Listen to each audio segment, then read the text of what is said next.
Hello guys, আসসালামু আলাইকুম। আমরা এখন যাচ্ছি চট্টগ্রাম মেট্রো 1 জেলা সার্কেল বিআরটি অফিসে। আর এটা হচ্ছে আগ্রাবাদে। এখানে আপনার ড্রাইভিং সংক্রান্ত কোনো প্রবলেম হলে আপনাকে আসতে হবে।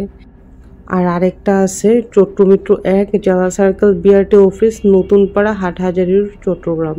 তো আমরা ওখানে গিয়েছিলাম আমাদের কাজটা নিয়ে। তো বললো আমাদের যে আন্দরকিল্লা এরিয়া আছে, আন্দরকিল্লা এরিয়ার যেসব বিআরটি মানে গাড়ি সংক্রান্ত ড্রাইভিং লাইসেন্স নিউ এই কাজগুলো এই অফিসটাতে হয়। আগ্রাবাদের যে বিআরটি অফিস আছে ওখানে।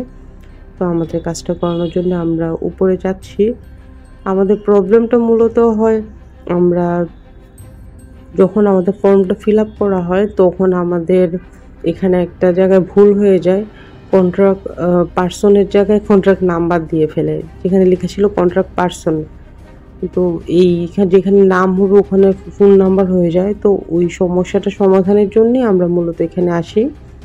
তো এখানে আমাদের আসলে কোনো রকম হয়রানি করতে হয়নি, শুধু একটু প্রবলেম হয়েছে। আমরা ঠিক কোথায় যেতে হবে বুঝি নাই। আমরা প্রথমে চলে গিয়েছিলাম যে নতুন পাড়া হাটহাজারী রুটে যে বিআরটিএটা আছে, মানে মেট্রো 2, ওইটাতে চলে গিয়েছিলাম। তো ওখান থেকে আমাদেরকে বলে আগ্রাবাদে আসার জন্যে। তো তখন আমরা আগ্রাবাদে আসি। কিন্তু ওনারা প্রথমে আমাদের পেপার দেখে বলে হয়তো বা ঢাকা পাঠানো লাগতে পারে, কিন্তু ওনারা বলেছে আপনার নেক্সট ডেতে আসেন। কিন্তু এটা আমাদের জন্য একটু প্রবলেম ছিল, কারণ আমার হাজব্যান্ড ব্যাংক থেকে গিয়েছে, রুনি গিয়েছে ওর অফিস থেকে। আজকে যে কাজটা করার কথা ছিল উনি আসতে পারবে না, এই জন্য আমাদেরকে নেক্সট ডেতে আসার কথা বলেছে। আজকে উনি ছুটিতে আছে যে কাজটা করবে। তো পরদিন আমাদেরকে সকাল 10টায় বা আজকে 4টার দিকে আসতে বলে উনি একটা অফিসিয়াল কাজ দিয়ে গিয়েছে, যে আমরা যে এক্সাম দিই যে বিআরটিএটা আছে ওখানে গিয়েছে। যাক, ভালো মজার ব্যাপার হচ্ছে অনেক সময় তো সরকারি অফিসে গেলে অনেক দুর্নীতি হয়, অনেক হয়রানি করে, টাকা চায়। আমাদের এটা 1 সপ্তাহের মতো লেগেছে সংশোধন হতে, কিন্তু ওরা কোনো রকম কোনো হয়রানিই করেনি। জাস্ট আমাদের পেপারসগুলো জমা রেখেছে, আমাদের এটা নিজে থেকেই সংশোধন করে দিয়েছে। কোনো রকম কোনো টাকা পয়সা লাগেনি বলতে আমরা নিজেরাই অফার করেছিলাম যে আপনাদের কি কোনো খরচ হবে কি না, কিন্তু ওনারা একদমই কোনো টাকা নেয়নি, বলবে না কোনো টাকা পয়সা লাগবে না।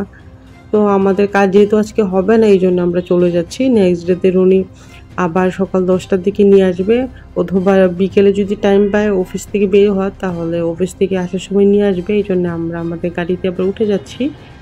তো আমি আসলে ভালো করে ভিডিও করি নাই, কারণ এখানে অনেক পুলিশ আছে। ভিডিও শুরুতে দেখতে পেয়েছেন, এখানে আসলে ভিতরে ভিডিও করা একদমই উচিত না। এই জন্য আমি ভালো করে ভয়ে ভিডিও করি নাই, কারণ যেটুকু ক্লিপ আছে দেখা যাবে ওইটুকু পুরো ওরা ডিলিট করে দিচ্ছে। তবে আগে যেমন সরকারি অফিসগুলোতে হয়রানি হতো, নতুন করে হয়রানি কিছুটা কমছে। তো এইটা খুবই সুন্দর এরিয়াটা, যেহেতু পতেঙ্গার কাছাকাছি। আগ্রাবাদ এরিয়াটা একটু কেমন যেন বিচের স্মেল আছে। তো এর থেকে আর 5-10 মিনিট গেলেই বিচে যাওয়া যায়। তো আমাদের কাজ তো হয়নি, এই জন্যে আমরা চলে যাচ্ছি। তবে আমরা ড্রাইভিং শিখেছিলাম বাইরের একজনকে দিয়ে। তো আপনারা চাইলে বিআরটিএতেও কিন্তু ড্রাইভিং শিখায়।